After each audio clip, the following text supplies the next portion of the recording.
আমি ফারহান সাদিক। আপনাদেরকে যে কথা দেওয়া ছিল আমার, যে আমরা শুরু থেকে শেষ পর্যন্ত একটা লিচু কিভাবে পাড়া হয়, প্রসেসিং করা হয় এবং ডেলিভার করা হয়, সেই কথার আজকে বাস্তবায়ন করতে এসেছি। আমার পিছনে দেখতে পাচ্ছেন, এটা বেদনা লিচু। আজকে আমাদের বেদনা লিচুর ডেলিভারি হবে। এই সম্পূর্ণ গাছটা ডেলিভারি হবে, আমরা পাড়া শুরু করব। আমি এখন প্রথম হাত দিচ্ছি এই গাছে। সম্পূর্ণ গাছ পাড়া হবে। আমি আপনাদেরকে প্রথম পেড়ে দেখাচ্ছি, এরপরে সম্পূর্ণ প্রসেস দেখাবো। আজকে আমার সঙ্গে থাকবেন, এই ভিডিওটা পুরোপুরি দেখবেন, তাহলে আপনাদের ধারণা হবে যে আমরা কিভাবে একটা লিচু প্রসেসিং করি। এটা প্রচুর কষ্টকর একটা কাজ। তো আমি প্রথম ভাঙতেছি। এটা হলো বেদনা, অরিজিনাল যেটাকে বেদনা বলা হয়। আমরা অরিজিনাল বেদনাটা পারতেছি। দেখছেন আমি পারতেছি না, খুব কষ্ট হচ্ছে। এটা লোক যারা করে তাদেরও অনেক পরিশ্রম হয়। আমরা হয়তোবা, দেখেন আমার হাতে, আমরা যারা অর্ডার দিই তারা এই মাঠ পর্যায়ে যে কষ্টটা, এটা দেখতে পারে না। আমি প্রথম এই গাছে ভাঙলাম। দেখেন যে এটা আসলে একটু কষ্টকর, এই এত উচ্চতা থেকে পেরে নিয়ে আসা পরিশ্রমের কাজ। এটা আসলে যারা রেগুলার করে তাদেরকে অবশ্যই সম্মান দেওয়া উচিত। কারণ প্রথম আমি তো সচরাচর পারি না, প্রথম পারলাম। এই গাছের আমাদের লিচু পাড়া হলে সম্পূর্ণ গাছটা পাড়া হবে। আমি কেবল শুরু করলাম, এই সম্পূর্ণ প্রসেসটা আপনাদেরকে দেখানো হবে। তো সঙ্গে থাকেন, পরবর্তীতে কি কি করা হচ্ছে দেখানো হবে। দেখেন, পরবর্তী ধাপে আপনাদেরকে তখন আমরা দেখাইছিলাম যে কেবল গাছ থেকে পাড়ার লিচু হচ্ছে। এখন লিচুগুলো পেড়ে আমরা বাছাই করব এবং থোকা পর্ব শুরু করছি। প্রায় সকাল থেকে দুপুর গড়িয়ে এলো, সূর্য মাথার উপরে চলে আসলো, এখন আমাদের কাজ শেষ হচ্ছে না, প্রচুর পরিশ্রম। এবং একটা জিনিস আপনারা জানতে পারবেন যে এইখানকার আবহাওয়াটা খুব গরম একটা থাকে। আপনার গাছ, এবং আপনার হয়তো বা জমি বাড়িতে কাজ করলে অভিজ্ঞতা থাকবে, প্রচুর গরম। সেখানেও কষ্ট করে কাজটা করতে হচ্ছে। আমাদের আশেপাশে যারা কাজ করতেছে এরা প্রচুর কষ্ট করে। আহ, তো এখন যেগুলো হচ্ছে এগুলো হলো বাছাই করব। প্রথমে আমরা গাছ থেকে পেড়ে তারপরে বাছাই করে তারপর থোকা করি, একটু পরে থোকা করা হবে। ধরো তো, এই তুমি একটা থোকা করো তো। কিভাবে থোকা করা হয় আপনাদেরকে দেখাচ্ছি। এখানে বাছাই পর্ব 50টা করে থোকা করা হয়। এগুলো বাছাই পর্বর পরে এই ধাপটা আসে, এরপর আমরা গুনে গুনে তারপর থোকা করি, এরপরে প্যাকেজিং করা হয়। তো তুমি বাছাই করো, 50টা করে বাছাই করা হয়। দেখেন, এখনো আমাদের কাজ শেষ হয়নি, প্রায় দুপুর পার হয়ে যাচ্ছে। আমরা ভাবছিলাম যে দুপুরের আগে কাজটা কমপ্লিট করব, কিন্তু এখনো করতে পারলাম না। প্যাকেজিং হচ্ছে, আমরা কয়েকটা প্যাকেজিং করছি, বাকিগুলো করব। তো মাঠ পর্যায়ে যে কি কষ্টটা হয়, পরিশ্রমটা, আপনারা ফুল ডে যে আপনাদেরকে প্রতিশ্রুতি দেওয়া ছিল, সম্পূর্ণ একটা প্রতিদিনের শুরু থেকে শেষ পর্যন্ত কি কি হয় সব দেখাবো। তো আপনাদেরকে আজকে সেটা দেখানো হচ্ছে। পরবর্তীতে ধাপে প্যাকেজিং এর পরে কি হচ্ছে সেটা দেখবেন। এখন মূলত আমি শুধু প্যাকেজিং করার আগে যে বাছাই পড়বে 50টা করে থোকা করা হয়। আমরা কিন্তু এই থোকাতে একটা জিনিস আপনারা জানে থাকবেন, আহ, এক একটা থোকাতে 50টা, কিন্তু আমরা লিচু দিয়ে থাকি হলো 51, 52, 53। কারণ কি, লিচুটা থোকা থেকে দুই একটা খুলে পড়তে পারে।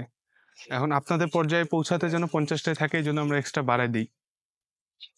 আর বাজার থেকে যেগুলো আপনারা কিনে খান, ওইখানে বাগান থেকে যাওয়ার পরে হয়তোবা কয়েকটা খুলে পড়ে যায়, 50টা নাও থাকতে পারে। তবে এইটা নিয়ে বেশি যে বলা যাবে যে 50টা দিতেই পারবো, এটা সবসময় নিশ্চিত করা হয় না, পারি না নিশ্চিত করতে। কারণ আমরা তো দেই 53টা, 51টা, 52, 53 দেই, এরপরে ভোক্তা পর্যায়ে যেতে যেতে একটা হয়তো বা কমতে পারে, দুইটা কমতে পারে। এটা মেনে নিতে হবে। এটা তো, বা আমরা যদি এখন চাই 10টা আপনাকে বেশি দেই, তো এটা তো আমাদের পোষাবে না। তাহলে কম্প্রোমাইজ হয়ে যাবে দামের দিক দিয়ে। তো সব দিক দিয়ে বিবেচনা করলে আমরা সর্বোচ্চ চেষ্টা করি আপনাদেরকে ভালো জিনিস দেওয়ার। তো পরবর্তীতে আমরা দেখাবো যে প্যাকেজিং কিভাবে হয়। আপাতত এখানে থাক। ও ভাই, প্যাকিং কিভাবে করে। তো আপনাদের প্রথমে আমরা হলো পাতা দিই নিচে, কারণ নিচটা যেন ভালো থাকে, এই জন্য পাতাটা দেওয়া হয়। পাতা দেওয়ার পরে আমরা এখন 100 100 করে ধরি। একটা থোকাতে 50 করে থাকে, 2 থোকা 100। প্যাকিং সিস্টেম হলো এইভাবে দিতে হয়। তারপরে এখানে আর কোথায় সাইড দাও দেখি, এখানে দিলাম 100, পরেরটা ঠিক বিপরীতে এখানে গেল 200। তারপর দেখি দাও, এগুলো এখানে একটা ক্যারেটে। তো এই যে অনেকক্ষণ ধরে আমরা দেখলাম কষ্ট করে বাছাবাছি প্যাকিং, এখন প্রায় দ্বিপ্রহরের পার হয়ে গেল, দুপুরের পর বিকাল গড়িয়ে এসছে, এখনো আমাদের প্যাকেজিং চলতেছে। এভাবে প্যাকিং অনেকগুলো এখনো ক্রেট বাকি আছে, প্যাকিং শেষ হবে, এরপরের ধাপে আমরা এটা ট্রান্সপোর্টেশনে যাবে, তারপরে কুরিয়ার হবে, এখনো অনেকগুলো ধাপ বাকি আছে। পরবর্তী ফুটেজে দেখাচ্ছি যে এর পরের ধাপটা কি। এখন আমরা দেখাবো পিছনে যে আমরা দেখতে পাচ্ছেন প্যাকিং করা হচ্ছে লিচু। তখন আপনারা দেখলেন কি যে আমি প্যাকিং করতেছিলাম, এখন প্যাকিংটা আপনার ভ্যানে করে এই বাগান পর্যায়ে, বাগানে আমরা কি করি ভ্যানে করে নিয়ে যাই, এরপরে হলো সেটা কুরিয়ার পর্যন্ত যায়। আমরা এখন ভ্যানে লোড করতেছি, আসো একটু দেখাও। এখান থেকে আমাদের ট্রান্সপোর্টেশন খরচটা এটা আমরা ব্যয় করি, কারণ এটা কাস্টমারের কাছে চাওয়াটাই খারাপ দেখায় যে এখানকার ট্রান্সপোর্টেশন খরচটা আমরা দিব, এটা আমাদের দায়িত্বের মধ্যে পড়ে। তো আপনার পরবর্তীতে আমরা দেখাচ্ছি যে তখন তো দেখাচ্ছিলাম প্যাকিং করতেছিলাম আমি নিজে, এখন আপনারা দেখতে পাচ্ছেন যে প্যাকিং করার পরে এটা আমাদের বাগান থেকে সরাসরি কুরিয়ারে যাওয়া হবে। তো বাগানে তো আসলে বড় গাড়ি আনতে পারি না, এই জন্য ছোটো ছোটো ভ্যানে করে নিয়ে যেতে হয়। এই ভ্যান থেকে আমরা এখন প্যাকিং করা শেষ করলাম, এখন কুরিয়ারে যাব। তো পরবর্তী প্রসেসে আপনাকে কুরিয়ারটা দেখানো হবে, এখন ট্রান্সপোর্টেশনটা যাওয়ার অনেক দূর, আপনাদেরকে একটু এয়ার ফুটেজ নেওয়া হবে, রাস্তারও ফুটেজ নিব। তো পরবর্তীতে আপনাদেরকে দেখানো হচ্ছে যে সুন্দরবনে বা কুরিয়ারে কিভাবে এই মালগুলো ডেলিভার করা হয়। আপনাদেরকে যেহেতু প্রতিশ্রুতি দেওয়া ছিল যে সম্পূর্ণ প্রসেসটা দেখাবো, সেই অনুযায়ী আরও ধাপ আছে, সেগুলো অতিক্রম করতে হবে। আর এখন দেখতে পাচ্ছেন প্রায় সূর্য এই দিকে চলে আসছে মাথার একবার কাছে, বিকালের দিকে। সেই সকালে শুরু করেছিলাম, ভাবছিলাম যে দুপুরের আগে করে ফেলবো, কিন্তু এখন সময় এভাবে আমাদেরকে অনেক বেশি সময় লেগে গেল এখানে। এই জন্য এখানে প্রচুর সময় নিয়ে আসতে হয়, একটা ডেলিভারি সারাদিন চলে যায়, এবং আহ, আনুষঙ্গিক আরও অনেক বিষয় থাকে। তো আপনারা পরবর্তীতে সুন্দরবনে আপনার সঙ্গে দেখা হবে বা রাস্তার ফুটেজ কিছু দেখাবো। আম, এখন আমরা পরবর্তী ধাপের এটা ট্রান্সপোর্টেশন করতেছি, সেই লিচুগুলো যেগুলো আমরা প্যাকিং করলাম, এগুলো এখন সেই গ্রামের প্রত্যন্ত এলাকা থেকে এগুলো আমাদের শহরে নিয়ে যাওয়া হচ্ছে। এটা হলো আমরা মাধববাটিতে আছি, বিরল উপজেলার। এটা খুব বর্ডার কাছাকাছি একটা এলাকা, এখানে প্রচুর লিচু গাছ, আপনি আমার রাস্তার পাশে দুই সাইডে দেখতে পারবেন যে আমি যে ভ্যানে যাচ্ছি, ভ্যানে করে এগুলো ট্রান্সপোর্টেশন করা হচ্ছে। তো ভ্যানের দুই সাইডে দেখেন, এই সাইডে লিচু গাছ, ডান সাইডে ডানে বামে রাস্তার দুই পাশে প্রচুর লিচু গাছ। তো এই লিচু গাছগুলো এখানকার প্রায় অর্থনৈতিক একটা ভারসাম্য রক্ষা করে, এখানকার বড় অর্থনৈতিক প্রভাব চালিকা শক্তি হিসাবে কাজ করে। এখন আমরা আপনাকে বাগান থেকে সুন্দরবনে কুরিয়ার সার্ভিসে নিয়ে যাওয়ার যে রাস্তা পথে কি ভিউ সেটা দেখানো হচ্ছে, আমার সাথে থাকুন, সামনে আরো কিছু ফুটেজ দেখানো হবে। দেখেন আমি যেই পথ ধরে যাচ্ছি, দুই সাইডে প্রচুর লিচু গাছ, পর্যাপ্ত পরিমাণে লিচু গাছ আছে। এখানকার অর্থনৈতিক একটা ফসল হিসেবে কৃষি কাজ করে লিচু।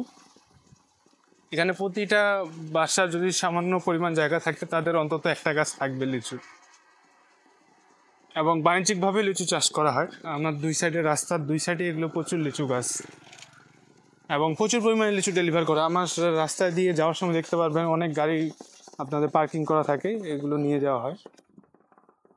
পুরো বাগানটার ভিউ দেখতে পাচ্ছেন, আমি পুরো রাস্তাটা যেদিক যাচ্ছি হয়তো বা দুই একটা বাড়ি থাকতে পারে, আর দুই সাইডেই প্রচুর লিচু গাছ।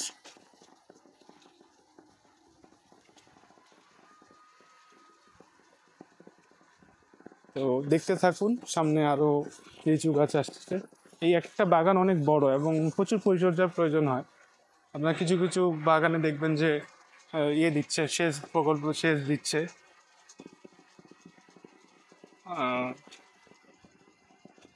একটা লম্বা সময় ধরে আপনাদের দেখাচ্ছি। এখন আমি প্রায় সূর্য দেখেন বিকালের কাছাকাছি হয়ে গেছে। সকালে এসেছিলাম, খুব সকালে, এখনো বাড়ি যেতে পারিনি, এখনো তো অনেক ধাপ বাকি আছে। সুন্দরবনে অনেক সময় লাগে, এটা আপনাদেরকে দেখানো হবে। রাস্তার দুই সাইডে অনেক দেখেন প্রচুর লিচু গাছ। আপনারা সরাসরি স্বচক্ষে দেখার যে সুযোগ থাকলে আসার চেষ্টা করবেন। যদি সুযোগ, অনেকেই দেখি আসে বিভিন্ন জায়গা থেকে, আপনারও সুযোগ থাকলে একবার অন্তত বাগান থেকে লিচু খেয়ে দেখার চেষ্টা করবেন। নিজে হাত থেকে ছিঁড়ে লিচু খাওয়া অনেক আনন্দের ব্যাপার এবং একটা নতুন অভিজ্ঞতা সঞ্চয় হবে, যা আমি বলে বোঝাতে পারবো না। দেখছেন আমরা গ্রামের রাস্তা থেকে মেইন রোডে উঠতেছি। প্রচুর লিচু গাছ দুই সাইডে।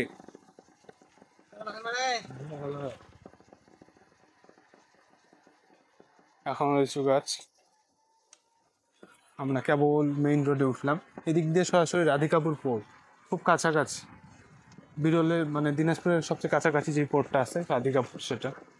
এবং আমি মেইন রোড থেকে এখন বিরল উপজেলাতে যাচ্ছি। দুই সাইডে দেখতে পারেন যে প্রচুর লিচু গাছ, এগুলো সম্পূর্ণ বাগান। দূরে দেখা যাচ্ছে অনেক লিচু গাছ, কাছে লিচু গাছ। এবং আমি রোডে যাচ্ছি, আমার পিছন দেখেন একটা লিচু ট্রাক আসতেছে প্রচুর। আপনি আমার রাস্তা পথে আমি দেখাই দিতে পারবো যে কতগুলো লিচু গাছ পাবেন আপনারা। এই সাইডে যে দেখেন আমেরও গাছ আছে, তো বেশিরভাগ লিচু গাছ, সামনে লিচু গাছ এবং প্রচুর লিচু, পর্যাপ্ত পরিমাণে গাছ আছে প্রচুর। এই দিনাজপুরের লিচু প্রায় অনেকটা চাহিদা পূরণ করে দেশের বিভিন্ন জায়গার তুলনায়, এবং এই জমিগুলোর বেশিরভাগই লিচু আবাদ করা হচ্ছে। আমার রাস্তা পথে দেখতে পারবেন। এখন আমি সেই ভ্যানেই আছি, ফুটেজ নিচ্ছি আপনাদের জন্য। আমার সামনে একটা ট্রাক দেখতে পাচ্ছেন, ওই ট্রাকেও আমার মনে হয় কি লিচু নেওয়া।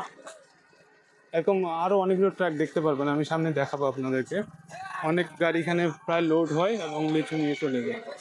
এগুলো ঢাকার লোক আসে সরাসরি, যেমন এই যে আমার সামনে যেই গাছটা দেখতে পাচ্ছেন, এটাতে লিচু ভর্তি করে ট্রাক লোড করা হয়েছে। এটা খুব তাড়াতাড়ি এখান থেকে ছেড়ে দিচ্ছে, কারণ কালকে সকালে এটা পৌঁছাতে হবে। সকালে ভোর 4টার দিকে পৌঁছাইতে হয়, তো যার কারণে আমাদের উপর একটা থাকে, চাপ থাকে তাড়াতাড়ি করে লিচুগুলো নিয়ে যাওয়া। কারণ লিচু একটা পচনশীল পণ্য, আপনাদেরকে খুব তাড়াতাড়ি ডেলিভার করতে হয়। এটা বেশি সময় নেওয়া যায় না, 72 ঘন্টার মধ্যে এটা ডেলিভারি করে এবং আপনাদের হাতে পৌঁছায়, আপনারা খেতে পারবেন। তো এই জন্য অনেক জরুরি ভিত্তিতে কাজগুলো করতে হয়। আমার লিচু পাড়ার কেবল ধরেন 5.5 ঘন্টা হইল, 4 থেকে 5 ঘন্টা। এখন আমাকে এটা 24 ঘন্টার মধ্যে কাস্টমারকে হ্যান্ড ওভার করতে হবে। কালকে এই সময়ের দিকে হয়তো বা কাস্টমার আমার এটা পেয়ে যাবে লিচুটা। তো আচ্ছা, এরপরে আপনাদেরকে রাস্তার তো ফুটেজ দেখালাম, এরপরে ফুটেছে আপনাদেরকে সুন্দরবনের, যে আমরা আজকে সুন্দরবনে করব, তো সুন্দরবনের ফুটেজ আপনাদেরকে দেখাবো, সুন্দরবন কুরিয়ারে কীভাবে করা হয়। আপাতত এখানে বিদায় নিচ্ছি। সুন্দরবন কুরিয়ার সার্ভিসে আসছি, প্রায় অনেক রাত হয়ে গেছে, আপনারা দেখতে পাচ্ছেন। আমরা তখন থেকে আসার চেষ্টা করতেছিলাম, এখন 9:47 বাজে রাত। প্রথমে সুন্দরবনে আসলে এখানে লিখতে হয় লিচুর যে আপনার কতটুকু পরিমাণ নেবেন, সেগুলো লিখতে হয়। এরপরে আপনাকে একটা বুকিং স্লিপ দেবে, যেগুলো আমি কিছুক্ষণ আগে করলাম। তারপরে আমাকে বুকিং স্লিপটা নিয়ে আমার যে লিচুগুলো আছে এগুলোতে লিখতে হবে। আসুন আপনাদেরকে দেখাই যে কোথায় লিখতে হয় এবং কিভাবে পার্সেলটা যায়। এই যে এখানে আমরা স্টিকার করে লাগিয়ে দিয়েছি, এইগুলো আপনাদের নাম এবং পার্সেল লেখা থাকে। এরপরে এখানে উনি কি করতেছে, উনি আসলে এখানকার যে নাম্বারটা আছে সেই নাম্বারটা ওখানে লিখে দিতে, যেন হারিয়ে না যায় এবং খুঁজে পাইতে অসুবিধা না হয়। যেন ক্যারেক্টের মধ্যে সরাসরি এই কাগজটা টোকেনটা ছিঁড়ে যেতে পারে, কিন্তু ওই নাম্বারটা তো হারিয়ে যাবে না, ওই নাম্বারটা দেখে আপনাদের খুঁজে বের করবে। তো এটা অনেক লেন্দি প্রসেস একটা। দেখেন সকাল থেকে একবারে রাত পর্যন্ত সেই একটা ফুটেজ ভিডিও নেওয়ার জন্য আমাদের কথা, এবং একটা বড় ডেলিভারি দেওয়ার সময় অনেক সময় লাগে এগুলো। তো এখন প্রায় আমি ক্লান্ত, নতুন করে কিছু আর বলতে চাই না। সম্পূর্ণ ভিডিওটা দেখার জন্য ধন্যবাদ আপনাদেরকে। এবং আপনার যে আমরা যে প্রতিশ্রুতিটা দিয়েছিলাম আপনাকে সম্পূর্ণ সম্পূর্ণ সেই first to last delivery process এটা আপনাদেরকে দেখানো হলো। তো আমাদের পেজের মধ্যে লাইক এবং ফলো দিবেন এবং প্রি বুকিং গুলো দিয়ে রাখবেন। এটা আমাদের আজকে থার্ড বুকিং এর ডেলিভারি দেখানো হলো, থার্ড ব্যাচের বুকিং ডেলিভারি সম্পূর্ণ করা হলো।